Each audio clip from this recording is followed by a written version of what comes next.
हमारा खास कार्यक्रम आमने सामने, और आज खास शख्सियत हैं हमारे साथ कांग्रेस के नेता और लगातार रीवा शहर में सक्रिय रहते हैं विनोद शर्मा जी। जी सादर नमस्कार। विनोद जी, सबसे पहले हम आपसे ये जानना चाहेंगे कि आपका जो एक राजनीतिक सफ़र है उसकी शुरुआत कहाँ से हुई और कैसे आपका कांग्रेस पार्टी के प्रति झुकाव हुआ और आप कांग्रेस पार्टी को ही अपने राजनीतिक जीवन में चुना? एक बहुत ही जटिल क्वेश्चन, पहला ही क्वेश्चन आपने किया है कि कांग्रेस को ही क्यों चुना। बचपन से जब पढ़ते थे, देखते थे, स्कूल हो या कॉलेज हो, स्कूल के दिनों से ही जब स्वतंत्रता दिवस होता था, 26 जनवरी होते थे या कोई एनुअल फंक्शन होता था, तो राष्ट्र प्रेम, राष्ट्रगीत, राष्ट्र से ओत प्रोत जो भी चीज़ें आती थी तो ऐसा लगता था इस देश में आज़ादी तो कांग्रेस पार्टी ने दिलाई। और धीरे धीरे उस समय आज जैसा माहौल नहीं था। जब शुरुआत 30-35 साल पहले जब हम लोग पढ़ाई शुरू किए तब का वातावरण अलग था और आज का वातावरण अलग। तो ऐसा उस समय तो केवल कांग्रेस थी। तो उस समय तो कोई ऐसा नहीं था कि राजनीति कांग्रेस में करनी है, बड़ा होकर हमको कांग्रेस का नेता बनना है या कांग्रेस में काम करना है। तो विचारधारा अंतःकरण से अंदर अंदर कहीं ना कहीं शरीर में, आत्मा में कांग्रेस प्रवेश करती चली गई कि कांग्रेस ने इस देश को कुछ किया। फिर माता पिता ने पढ़ाया लिखाया, पढ़ने लिखने में भी ठीक ठाक थे। राजनीति में कैसे आया ये एक वो है। तो राजनीति में एक अनायास एक हमारे घर में नात परिवार दूर दूर तक कोई रिश्तेदार कहीं कोई राजनीति में नहीं था। मुझे भी राजनीति नहीं करनी थी। माता पिता चाहते थे कि पढ़ लिख के अच्छी कोई नौकरी कर ले, वो भी उनका भी सपना पूरा हुआ। पर अचानक से राजनीति का एक विशेषांक आता है। राहुल गांधी जी ने दरवाज़ा खोला युवाओं के लिए और उन्होंने एक लाइन दी कि नेता पेट से नहीं पेटी से पैदा होगा। मैं राजीव गांधी का दीवाना हुआ करता था। मुझे ऐसा महसूस हुआ कि मुझे अपने जीवन में जो कंप्यूटर इंजीनियर बना, एक नई लाइन मिली, वो कहीं ना कहीं राजीव गांधी का उसमें बहुत बड़ा रोल है। राजीव गांधी ना होते तो कंप्यूटर की दुनिया ना होती यहाँ भारत में, और कंप्यूटर ना होता तो शायद मैं अपने स्किल को डेवलप ना कर पाता। तो मैं राहुल गांधी जी से मिलने गया था, इसलिए कि वो राजीव जी के बेटे थे। और जब मैं उनसे मिलने गया तो मैंने देखा कि वो एक बहुत सरल, सहज और ईमानदार व्यक्ति रहे। और उन्होंने मुझसे बोला कि आप जैसे लोगों को इस देश में राजनीति के लिए जब आना चाहिए। तो उनसे मैं प्रेरित हो गया और मैं राजनीति में आया। देखिए, सबसे मेन बात यह है कि शुरुआती दौर पे जैसे आपने कहा कि राजीव गांधी से आपको प्रेरणा मिली और आप राजनीति में कदम रखे। उसके बाद आप पार्षद भी रहे और वर्तमान में भी आपकी श्रीमती भी पार्षद हैं 11 नंबर वार्ड से। तो ये किस तरीके से एक पार्षद का चुनाव जीतना आपके लिए बड़ा चैलेंज रहा और कैसे लोगों के बीच में आपने जगह बनाई? क्योंकि पार्षद का चुनाव बहुत ही कठिन है। वार्ड मेंबरी जीतना, पार्षद जीतना बहुत ही कठिन है। बड़ा चुनाव तो लोग जीत जाते हैं। देखिए, मैं जिस दिन से राजनीति में आया, मैंने पहला अपने जीवन का उद्देश्य बनाया कि सेवा के लिए राजनीति और जन्मभूमि के लिए जीवन। मैंने अपने आप से प्रॉमिस की कि राजनीति में मैं न कभी ठेकेदारी करूंगा और न किसी प्रकार की कोई दलाली करूंगा। राजनीति व्यापार का माध्यम नहीं होना चाहिए। मैं यूथ कांग्रेस का रीवा का अध्यक्ष बना। रीवा शहर की कोई ऐसी गली न होगी, कोई ऐसा वार्ड न होगा जिनको मैंने स्कूटी से या पैदल ना चला हो। मैं सही मायने में पार्षद का चुनाव नहीं लड़ना चाहता था, क्योंकि वार्ड नंबर 12 जब मैं पहली बार चुनाव लड़ा, उस वार्ड में कांग्रेस कभी जीती नहीं थी। आज़ादी के बाद से कभी कांग्रेस जीतती नहीं थी। कांग्रेस वहाँ 150 वोट पाती थी, 140 वोट, 194 वोट। भाजपा वहाँ 1600, 1800, 2000 वोट। उस वार्ड में मतलब अपने आप को आत्महत्या करना था राजनीति में। पर हम सुखेंद्र सिंह बन्ना जी के साथ काम करते रहे। उन्होंने एक दिन ऐसे वाकया हुआ बोले चुनाव लड़े का है, तो मैं बोला चुनाव तो मैं वहाँ हार जाऊँगा। तो वो बोले दूसरे नंबर में रहोगे। मैं बोला दूसरे नंबर में लड़ाई मुझी से होगी, तो कहीं फिर लड़ लो जीत जाओगे। और मैं लड़ा, चुनाव लड़ा, और चुनाव लड़ने के दौरान मेरे ऊपर उसी दौरान मुकदमा दर्ज हुआ। उस वार्ड के 127 लोगों का नाम साफ साफ कहूँ जो वर्तमान सांसद है जनार्दन मिश्रा जी के द्वारा कटवा दिया गया था। वो लड़ाई हमने लड़ी, हमारे ऊपर हरिजन एक्ट का मुकदमा लगा, पर लड़ाई हमने जीती, जनता से भी जीती।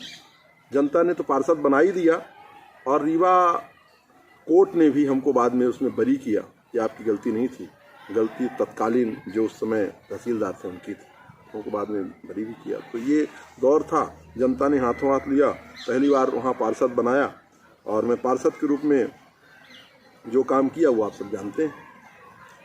पूर्व विधायक मऊगंज के सुखेंद्र सिंह बन्ना जी का करीबी आपको माना जाता है, लगातार आप उनके साथ सक्रिय भी रहते हैं, राजनीति में भी सक्रिय हैं, तो ये कैसे नज़दीकियाँ बनी सुखेंद्र सिंह बन्ना जी के साथ में? और विनोद शर्मा जी का अगर नाम आता है तो सुखेंद्र सिंह बन्ना जी का नाम आता है, और सुखेंद्र सिंह बन्ना जी के नाम हो तो विनोद शर्मा का नाम आता है। हर व्यक्ति किसी न किसी के साथ चलता है, राजनीति हो या कोई भी फील्ड हो, सबका एक जोड़ीदार होता है। जब मैं राजनीति में आया तो रीवा की राजनीति थोड़ी टिपिकल थी, कांग्रेस पार्टी में भी थी, घराने हावी थे, और मैं घरानों से समझौता नहीं करना चाहता था। मैं जनता का दर्द देखा था, और मुझे लगता था कि मैं जनता की जो नब्ज है उसमें कम से कम यदि हो सके तो मलहम लगाऊं, उसमें चोट ना पहुंचाऊं। उसी दौरान जब मैं अध्यक्ष बना यूथ कांग्रेस का, तो पेपर में पढ़ा सुखेंद्र सिंह बन्ना जी के बारे में, और भी उसके पहले पढ़ा था कि वो जेल जा चुके थे। तो मैं उनसे मिलने गया, बाद में मैं उनको अपने जैसा पाया, संघर्ष करने वाला, तो मुझे लगा इनके साथ हो जाना चाहिए। और वो दिन था कि आज का दिन है, और ये राजनीति आगे चलती रहेगी, और जो संबंध है भाईचारे का, प्रेम का, मोहब्बत का, तो मैंने ये तय किया है कि राहुल गांधी के पद चिन्हों में चलना है। और सुखेंद्र बन्ना ने हमको एक रास्ता दिखाया है कि सत्य का रास्ता थोड़ा हो सकता है देर से कुछ चीज़ें मिलें, पर मिलती ज़रूर हैं। आप संघर्ष करते रहो, संघर्ष का रास्ता है, वो भी संघर्ष कर रहे हैं, हम भी संघर्ष कर रहे हैं। विनोद शर्मा जी, सबसे एक बहुत बड़ी बात सामने आई थी कि जब आप पार्षद थे तो उस समय आपको नगर निगम का नेता प्रतिपक्ष भी बनाया गया था, और उसके बाद फिर एक और नाम की घोषणा हो गई। तो ये कैसे हुआ, किस तरीके से आपका नाम नगर निगम के नेता प्रतिपक्ष में शामिल हो गया, फिर अचानक ही फिर नए लोगों की घोषणा हो गई? देखिए, हर व्यक्ति की राजनीति में एक महत्वाकांक्षा तो होती ही है। पार्षद बना, पार्षद में कांग्रेस के चिन्ह पंजे के निशान में बना। तब के प्रदेश अध्यक्ष माननीय अरुण यादव जी ने हमको नेता प्रतिपक्ष बनाया नगर निगम रीवा का, पर रीवा के कुछ स्थानीय नेताओं को उस समय अच्छी बात नहीं लगी, उन्होंने उसका विरोध किया। और मैं भी पहली बार का पार्षद था, कोई ऐसा नहीं था। मैंने भी, अरुण यादव जी ने हमसे पूछा, मैं बोला निश्चित तौर पे भैया, हमसे जो सीनियर हैं, बड़े हैं, आप उनको बना दो। तो नेता प्रतिपक्ष कोई वो नहीं है। कहानी थी संघर्ष की, लड़ाई लड़ने की। वहाँ के जो भ्रष्टाचार था नगर निगम में, जब मैं पहुँचा तो क्या पाया कि 2 बार से वहाँ लेखा समिति का चुनाव नहीं हुआ। 2 बार से मुझे मेरी ही पार्टी के एक बड़े नेता ने कहा था कि विनोद, ये राजेंद्र शुक्ला का जमाना है, रीवा नगर निगम में लेखा समिति का चुनाव नहीं हो पाएगा। मैं बोला था पार्षदी से इस्तीफा दे दूंगा, और मैंने लेखा समिति की लड़ाई लड़ी। आप सबने देखा, परिषद में मैंने मुद्दे उठाए, और अंत में जब ये हुआ, धरने दिए, नगर निगम में धरना दिया, और ये जब कोर्ट जाने की तैयारी हुई तब लेखा समिति का चुनाव हुआ था। 2 पंचवर्षीय लेखा समिति का नगर निगम में चुनाव नहीं हुआ था। इस बार आपने देखा कि जैसे कुछ बना, लेखा समिति का चुनाव हो गया। अभी हमारा जब महापौर है तो हमने लेखा समिति का चुनाव तत्काल कराया ना। तो जब भाजपा के लोग थे तो लेखा समिति एक वो कमेटी होती है नगर निगम में कि हम वित्तीय ऑडिट कर सकते हैं, तो 2 पंचवर्षीय नहीं हुई थी। तो हमने वो लड़ाई लड़के, वो हमारा महत्वपूर्ण, हमारे लिए ज़्यादा महत्वपूर्ण वो था कि हमने लड़ाई लड़ी और हमने लेखा समिति वहाँ पे बनवाई थी, वो हमारे लिए ज़्यादा महत्वपूर्ण है। लगातार आप यहाँ के स्थानीय मुद्दों को उठाते रहे हैं जब पार्षद रहे हैं, और उसी के चलते कहीं न कहीं जब महापौर का चुनाव हुआ तो आपका भी नाम बड़ा तेज़ी के साथ आया कि विनोद शर्मा भी महापौर के उम्मीदवार हो सकते हैं। और अब जबकि महापौर का चुनाव आप लोगों ने जीत लिया है, तो अब विधानसभा का चुनाव सामने है, तो क्या विनोद शर्मा विधानसभा की दौड़ में है? देखिए, मैं आपका एक इंटरव्यू मुझे याद है, आपने महापौर बनने से पहले एक इंटरव्यू मेरा किया था, और मैंने उस दिन भी बोला था कि इस बार कांग्रेस का महापौर रीवा में बनेगा। कौन बनेगा ये मैंने नहीं बोला था। मेरी लड़ाई थी कि कांग्रेस के कार्यकर्ता को टिकट मिले, मेरी ये लड़ाई थी। और इस लड़ाई को मैंने राहुल गांधी जी से लड़ी, इस लड़ाई को मैंने हमारे प्रदेश अध्यक्ष कमलनाथ जी से बात की, अपने नेता जय सिंह राहुल भैया से बात की कि भैया इस बार कार्यकर्ता को टिकट मिलनी चाहिए।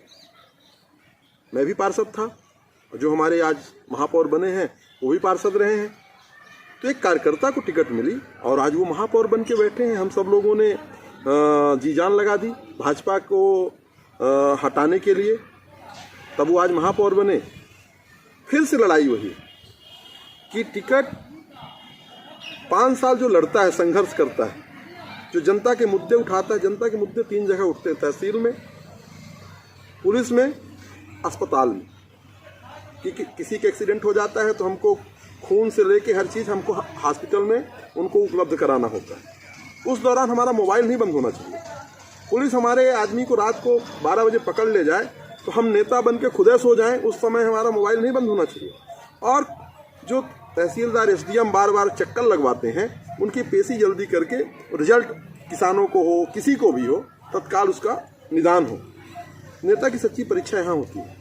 तो जो इस प्रकार से वो बेचारे यही करते रहते हैं और शॉर्टकट से लोग टिकट पाना चाहते हैं। हमारी लड़ाई फिर से यही है कि शॉर्टकट से टिकट ना मिले, जो मेहनत करे।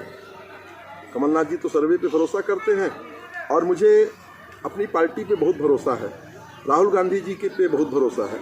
और राहुल गांधी जी ने जब युवाओं के लिए दरवाजे खोली दिए और एक नया भारत देश बनने जा रहा है, एक सपना है, तो जब नया भारत देश बनेगा तो नया मध्य प्रदेश बनेगा। हमारा तो नारा है कि नया साल नई सरकार, तो नया साल रीवा में नया विधायक।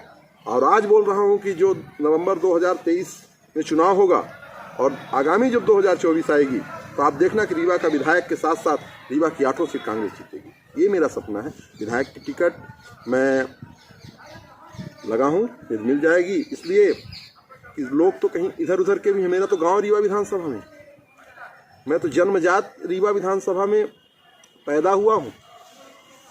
तो हर व्यक्ति एक सपना होता है। मेरे अंदर कुछ लोगों के लिए काम करने का एक सपना है, खास तौर पे रीवा के बेरोजगारों के लिए, क्योंकि राजेंद्र शुक्ला जी झूठ बहुत बोलते हैं।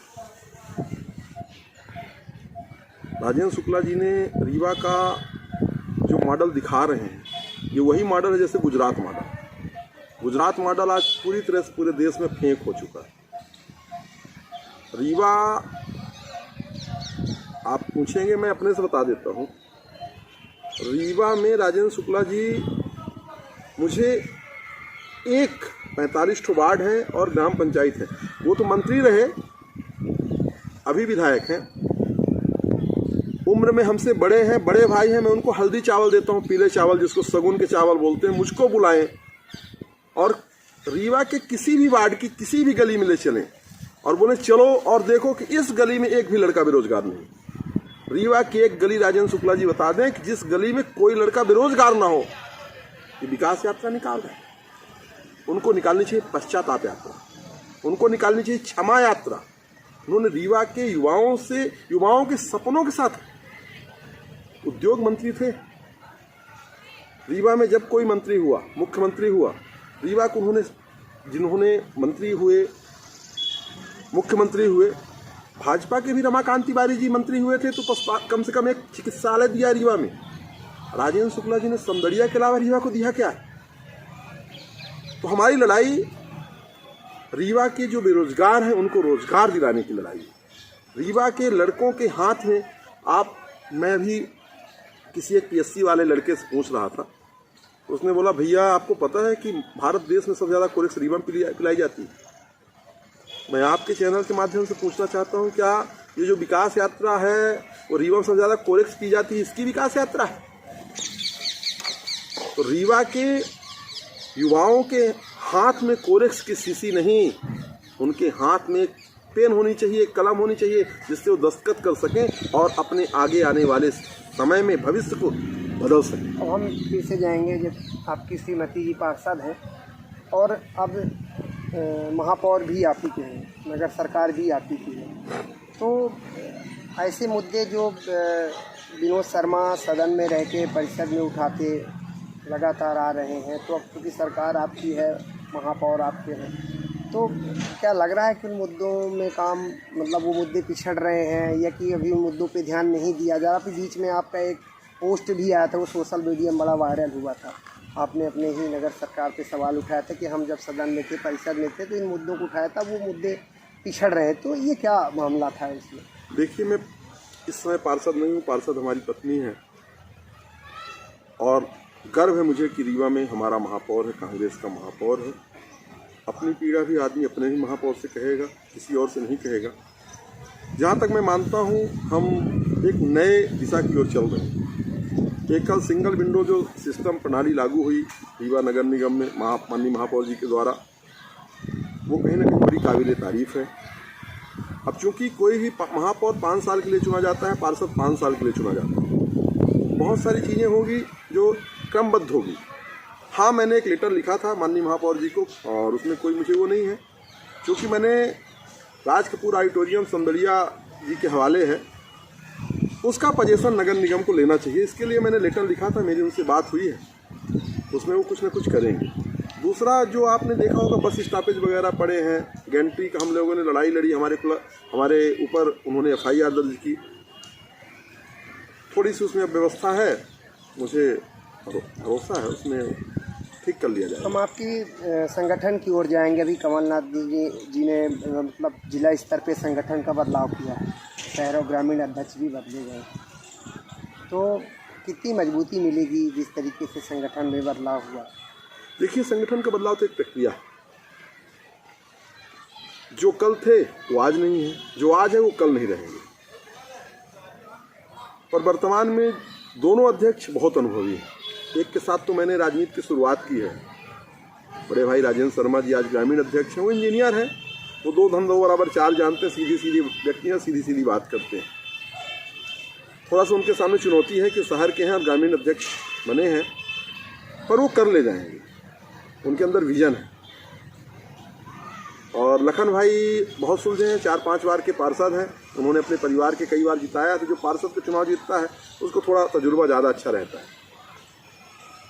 और लखन भाई हों या राजेंद्र शर्मा जी हों, राजेंद्र शर्मा जी तो इंजीनियर हैं, और मुझे लगता है कि इन दोनों के नेतृत्व में, और हमारे जो प्रभारी हैं प्रताप भान शर्मा जी, इन सब के नेतृत्व में रीवा एक, जिस प्रकार से पिछले मर्तबा ये हुआ कि क्लीन स्वीप है, क्लीन स्वीप पिछली मर्तबा नहीं था, लोग यहाँ गलत पैमाना दे रहे हैं। रीवा में 2003 से हम 8 सीट हारे, 2003 में हमने 8 सीट हारी, 8 में हारी, 13 में 2 विधायक सुखेंद्र सिंह बन्ना और सुंदरलाल तिवारी जी, 18 में फिर क्लीन स्वीप हुए। लोगों को जनरली रहता है कि 18 में 0 सीट, अरे हम तो 3 से हार रहे, कुछ कमियां नहीं होगी, पर उन कमियों को दूर किया गया, 13 में 2 विधायक बने। 18 की परिस्थितियां जरूर यहाँ, यदि हमारे विधायक होते तो सरकार हमारी न जाती, पर लोकतंत्र की जो बनी सरकार थी, वोट की बनी सरकार को नोट के दम पे इन लोगों ने गिराया है। जनता देख रही है, जनता ताके बैठी है। मैं आपको बता दूं, हम तो सुबह से लेकर शाम तक दिन भर जनता के बीच में रहते हैं, क्योंकि पार्षद या पार्षद का प्रतिनिधि या सरपंच, ये सबसे ज़्यादा जनता के करीब रहते हैं, वो देख रहे हैं। और भाजपा के लोग कह रहे हैं भैया मौका आवे देंगे, वे तो सीधे तो ताके बैठे। आप कह रहे हैं, भाजपा के लोग कह रहे हैं। आप सतना जिले के संगठन प्रभारी भी हैं, तो क्या मान रहे हैं कि रीवा संभाग में क्या स्थिति रहेगी कांग्रेस पार्टी की? कितनी सीटें आप मानते हैं कि आप इस बार कुछ चमत्कार होगा? देखिए, हम लोगों ने तो, हम ज़्यादा नहीं जानते, सतना के संगठन के प्रभारी हैं, रीवा में काम ही कर रहे हैं। रीवा सीधी सतना, ये बिंद का जो रीजन है, 2023 में अभी हमारा राहुल भैया के नेतृत्व में रीवा में कार्यक्रम हुआ था नए साल में। हमारे नेता हैं, बिंद के तो सर्वमान्य नेता हैं, प्रदेश के नेता प्रतिपक्ष रहे हैं, और मैं पूरे यकीन के साथ कहता हूं कमलनाथ जी हमारे प्रदेश अध्यक्ष हैं। राहुल भैया ने बोला है और हम सब उसके मिशन में लग गए हैं कि 2023 में 23 विधायक बिंद प्रदेश से जाएंगे, उससे कम नहीं जाने वाले। और ये हम नहीं भेज रहे हैं कि हम भेज रहे हैं, आप मेरा आज का रिकॉर्डिंग नोट करना, तजुर्बा जनता के बीच में रहते रहते हो गया है। सच को सच कहता हूँ, झूठ को झूठ कहता हूँ, क्योंकि बहुत सारी चीज़ें परिस्थितियों को हमने देखा है और झेला है। आप कोरोना का बताओ, कोरोना में या तो रीवा के विधायक, वर्तमान जो विधायक उस समय मान लीजिए उनको कोरोना हो ही गया रहा होगा, मान लीजिए। तो कोरोना काल में आपने भी लगातार जनता के बीच में मेहनत, कैसा हुआ दौर रहा, कैसे आप? मैं वही बताने जा रहा था। मैं तो चलो ठीक है जनता के बीच में रहा, मैं एक लाइन बता रहा हूँ। रीवा की जनता ने रीवा का एक विधायक चुना, ये हमारा विधायक, हमारा जनप्रतिनिधि जो होता है वो सुख और दुख का बंटवारा, हिस्सेदार होता है, बंटवारा वाला व्यक्ति होता है, साथी होता है। लोग चाहते हैं मेरे सुख में भी मेरा नेता आए और मेरे दुख में भी सहानुभूति के लिए खड़ा रहे। जब रीवा में कोरोना का दौर आया, वो दौर मैंने देखा है कि सिलेंडर और सारी, आज तो बड़ी बड़ी बात कर रहे हैं, पर रीवा के लोगों ने कितने, माने ऐसे लोगों को गलियों में, मेरे वार्ड में एक ही परिवार की 3 बेटियां खत्म हो गई कोरोना के दौर में। तो उस समय तो रूह कांप जाती थी और लगता था हो क्या रहा है। पर तब के तत्कालीन कलेक्टर को मैं धन्यवाद दूंगा, इलिया राजा को, आज वो जहाँ भी हो भगवान कर उनको स्वस्थ रखें। उसने बड़ी ईमानदारी से काम किया। आधी रात फ़ोन उठाता था वो, 12-1 बजे, हमने तो उनको 1-1 बजे रात फ़ोन लगाया, क्योंकि हम लोगों ने एक टीम बना के काम किया, तो उन्होंने अच्छा रिस्पांस दिया। और ईश्वर से मनाता हूँ कि दोबारा कोरोना जैसी बीमारी इस देश में तो कभी नहीं। एक बार और आएंगे आपके पास, फिर से आपकी पार्टी की बात करेंगे। शर्मा जी, सबसे मेन बात ये कि आपके पार्टी की गुटबाजी जो है, बार बार आती कांग्रेस पार्टी में गुटबाजी है, नीचे स्तर पे है, बड़े स्तर पे है। रीवा में भी कई गुट हैं, कहते हैं ये गुट सक्रिय हो गया, ये इस गुट का आदमी संगठन में है। तो ये गुटबाजी का कब दौर समाप्त होगा और कैसे इस गुटबाजी से निजात मिलेगी? और आप कह रहे हैं कि हम 23 की 23 सीट जीतेंगे, कैसे जीतेंगे? 23 में 23। देखिए, मैं एक चीज़ बड़ी साफ गोई से कहता हूँ, मैं तो गुट नहीं हूँ। आप तो क्या सुप्रीम बनना जी, आप कहते हैं बनना एक व्यक्ति है, तो फिर कांग्रेस के नेता है, गुट थोड़ी है। कांग्रेस नहीं कहते हैं सुप्रीम ना विनोद शर्मा जी, ये मैं अपनी बात रखूँ, मैं पन्ना जी के साथ काम करता हूँ। कांग्रेस का एक व्यक्ति हमारा परिवार है और हम सबके साथ काम करते हैं। मंगू भाई के साथ काम किया, अभी शहर अध्यक्ष थे, मगर शुक्ला जी जिलाध्यक्ष थे, अब ये बन गए तो इनके साथ भी काम करेंगे। लल्लन खान जी पहले थे, उनके साथ काम किया, शहीद भाई के साथ काम किया। मेरा ऐसा मानना है कि गुट बोले या जब माने कोई पद यहाँ से उधर जाता है या उधर से इधर जाता है, तो अपना एक उसका खुद का नज़रिया होता है कि हमको कैसे काम करना है। उसकी एक टीम होती है, तो कभी उसको टीम में जगह मिलती है, कभी उसको टीम में जगह नहीं मिलती। तो टीम, मैं तो उसको टीम मानता हूँ। अब बात रही कि कौन व्यक्ति कैसे एडजस्ट होगा, मेरी एक लाइन है सुशील भैया, मैं अपने नेताओं से साफ साफ कहता हूँ कि आगे आगे घोड़ा चलाओ, पीछे गधे चल देंगे। गधा यदि आगे चल नहीं पाया तो घोड़ा उसके पीछे नहीं चल पाएंगे। घोड़ा आगे चलेगा, गधे पीछे पीछे चलेंगे। तो एक यदि हमारा नेतृत्वकर्ता मजबूत है, आज हमारा नेतृत्वकर्ता बहुत मजबूत है। आपको पता होगा कि अभी भारत जोड़ो यात्रा हमारी कन्याकुमारी से लेकर कश्मीर तक 4000 किलोमीटर राहुल गांधी जी ने जिस निडरता के साथ देश को जोड़ने का काम किया, एक मोहब्बत का पैगाम लेके उन्होंने आगे बढ़े, ये इतनी बड़ी बात। हम भी उस यात्रा में शरीक हुए, कई प्रदेशों में गए, अभी कश्मीर से लौटे हैं। खड़गे जी हमारे राष्ट्रीय अध्यक्ष बने, एक ऐसे समाज से जो वंचित है, दलित समाज से आते हैं। तो जो नेतृत्व हमारा मजबूत होता है, कमलनाथ जी मजबूत प्रदेश अध्यक्ष हैं, आगे भविष्य में कुछ कोई और भी आएंगे, ये सब एक चलता रहेगा। मैं प्रकृति को बहुत मानता हूँ और ऊपर वाले को बहुत मानता हूँ। का लक्ष्य है कि इसमें कहीं कोई, भगवान से भी प्रार्थना करता हूँ कि ईमानदारी में जो हमारी वो है, विश्वसनीयता है, ये ईश्वर कभी इसमें कोई प्रश्न न लगा पाए। यही तो पूंजी, यही तो लेके जाऊँगा। बाकी भ्रष्टाचार का जो कमाया धन है, चाहे जो लोग कमा रहे हैं, जो ठेकेदारी प्रथा रीवा में कुछ दिनों से हावी है, ठेकेदार वही बनेगा जिसको मैं चाहेंगे नेता। आप देख लो, उनके कॉन्टेक्ट देख लो, ऊपर से लेके चल रहा। राहुल जी जो सदन में उठा रहे हैं अडानी का मुद्दा, शिवराज का बंसल और राजेंद्र शुक्ला का समदड़िया। मैं आपको देश में की बात करता हूँ, देश में मोदी जी का अडानी, मध्य प्रदेश में शिवराज जी का बंसल और रीवा में राजेंद्र शुक्ला का समदड़िया। इनका आप नेटवर्क देख लो, इनके कितने फ़ोन डिटेल निकलवा लो। बस एक चीज़ और जो आपने बीच में बात की थी वो दिमाग में अब आया, इसी में ईमानदारी वाली बात। दो प्रकार की चीज़ें हैं कांग्रेस में भी, कुछ फूल छाप कांग्रेसी होते हैं, वो बस फूल छाप न रहे, है ना। फूल छाप मैंने 8 में बड़े, जो आज हमारे जिला अध्यक्ष राजेंद्र शर्मा जी वो चुनाव लड़े थे और मैं उनका चुनाव बड़े करीब से देखा, मैं उनके साथ में था उस समय, पूरी चुनाव उनका लड़ा, उनसे भी कहीं पूछिएगा। तो जो फूल छाप कांग्रेसी नहीं है वो ना हो, और दूसरा ईमानदारी से, वो व्यक्तियों को पार्टी से नहीं रहने का अधिकार होना चाहिए। मैं बात करूं कांग्रेस की और ये बात करूं कि टिकट नहीं मिलेगी तो दूसरे दल में चला जाऊंगा, फिर काहे क्या यार कांग्रेसी। माने हम, मेरी माँ है और माँ ने थोड़ा दूध कम पिलाया तो फिर मैं, तू मेरी माँ नहीं, ये नहीं होना चाहिए।